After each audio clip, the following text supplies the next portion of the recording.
Hey everyone, welcome back to our channel.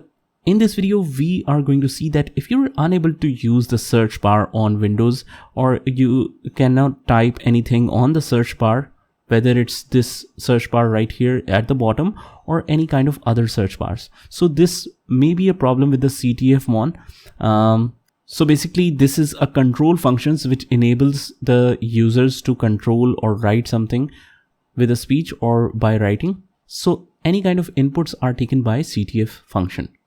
So what you can do is just copy and paste this command. I'll link this command with the link of this video, and just head over to the start menu from here and paste this command here. You should be able to see the run command. If not, and if it is going in any search, that you might have made some mistake in copying the command. So just check that out, run the command. Actually, in fact, I'll just paste it again and right click to run as administrator. Click yes, and then just simply restart your computer. And once you restart your PC, hopefully this problem will resolve.